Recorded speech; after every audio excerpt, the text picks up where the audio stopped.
веселых швент. Ну, там можно еще что-нибудь говорить там по-польски. Ну, в общем, народу вообще практически нет. Сегодня, в этом году впервые и 24 значит, декабря является выходным днем в Польше. Причем внесли это предложение партии не правого толка, а левого, левица внесла. И там по этому поводу даже пошутили, что не просто дата указана 24, а 24 вигилия и типа 25 Божье народзение. Ну, вот шутка такая, что левица на это обратила внимание.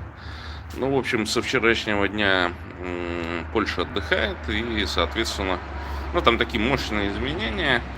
То есть здесь общественный транспорт ездит по двум расписаниям: будние и выходные дни и праздники. Ну вот отдельные праздники, например, как Божье народзение, там разные расписания. Но вот Google за этим не поспевает, а я в основном пользуюсь картами Google для того, чтобы куда-то добраться, поехать. Ну и в итоге получается такая ситуация, что Google-то показывает, что автобусы есть, а прихожу на остановку, читаю, и нету этих автобусов. Но такая вот засада, короче. В итоге немножко посидел, подождал. И оказалось, что самое оптимальное приложение, такое приложение Ягда-Яды. Там и билеты можно покупать.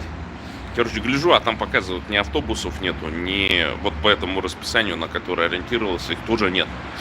То есть ждать там практически полчаса. Ну и показывает, надо на трамвае идти, короче. Ну вот пришел я на трамвайную остановку, сижу. Ну и потом думаю, ладно, там сколько ждать, 8-9 минут, думаю, дай-ка эфир запущу, короче. Понимаю, что сейчас с России никто не смотрит. Я пробовал, значит, и через рестрим запуститься на телеге одновременно. Ну, то есть на ютубе веду. Плюс еще запускаюсь, например, в телеге. И телега, вот она не дает. Там либо надо премиум покупать, но я еще не прогуглил этот вопрос, не исследовал. Если кто знает, как запускать через OBS или через Streamlabs или там Restream стрим в телеге, напишите в комментариях под этим видео, если вы будете смотреть, потому что, нет, ну, я вроде все правильно все вношу, вбиваю там, значит, линк трансляции, код трансляции, короче, но сам Telegram он не пускает. Вполне вероятно, что они, ну, хитро делают, что если ты сам можешь запуститься, ну, трансляцию, но вот в плане рестрима ты должен, видимо, купить там чего-нибудь у них, какой-нибудь премиум там, еще какую-нибудь шляпу, короче, так что это.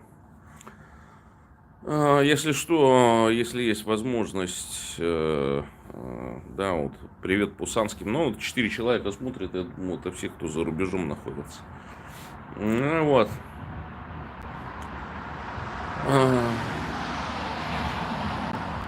Ну, сегодня время праздников, семейных застолий, там продолжают. Здесь вот уникальная традиция, есть такая вигилия в Польше.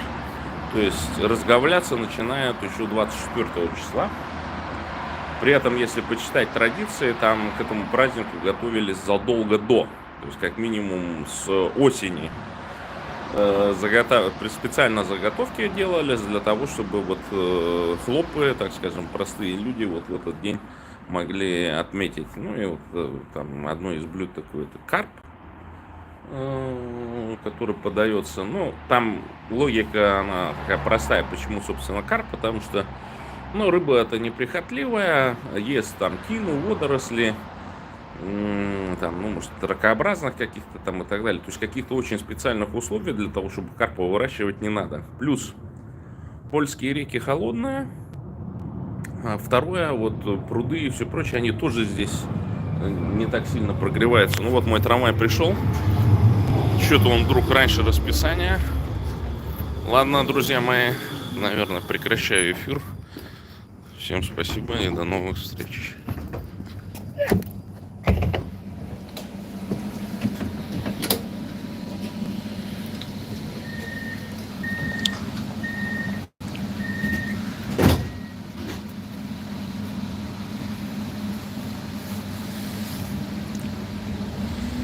А, нет, сейчас будет. Ой, чуть не грохнулся. Następny przystanek Międzymorska.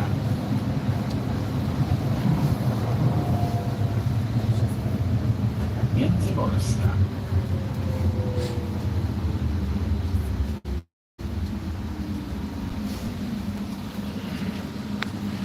Так, сейчас полежите-ка у меня пока в кармане.